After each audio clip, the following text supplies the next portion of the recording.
Mahfud MD sebut kasus Rempang Batam muncul akibat ada kesalahpahaman antara warga dengan aparat gabungan. Sebagai Menteri Koordinator Bidang Politik, Hukum, dan Keamanan Republik Indonesia, Mahfud MD mulai buka suara.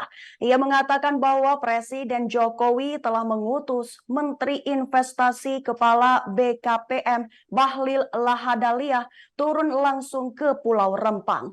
Hal itu dikatakan oleh Mahfud MD setelah menghadiri acara di Hotel Pullman, Kota Bandung pada Rabu 13 September 2023. Diketahui Bahlil ditugaskan untuk menjelaskan kesepakatan antara pemerintah daerah setempat dengan masyarakat soal pengelolaan lahan untuk proyek strategis nasional Rempang Eco City. Sementara itu Mahfud MD juga mengaku siap turun tangan bila memang diinstruksikan oleh Presiden Jokowi. Ia mengaku siap turun tangan dengan cara menjelaskan dari sisi konstruksi hukum, di mana memberi kepastian hukum terhadap rakyat dan investor.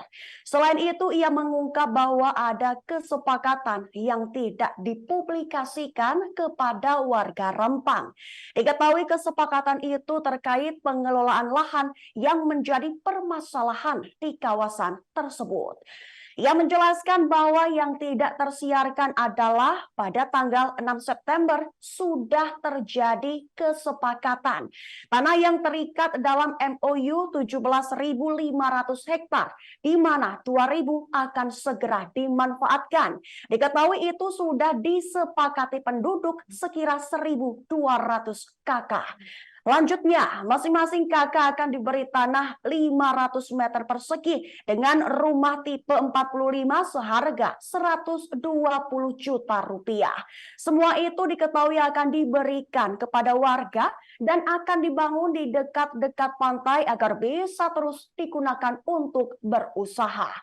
Selain itu, setiap orang dalam satu keluarga juga akan diberi biaya hidup serta biaya sewa dalam 1 bulannya. Lanjutnya, investor juga akan memberikan uang ke Pemda 1,6 triliun rupiah untuk menyelesaikan semua dan mengatasi masalah yang terjadi. Ia menambahkan pemerintah akan menjamin kepastian hukum bagi warga Pulau Rempang. Di akhir, Mahfud MD menyebut bahwa semua hak dan kompensasi sudah diberikan. Itu adalah proyek 2004 dan MOU memuat kesepakatan yang dibuat secara sah dan berlaku sebagai undang-undang.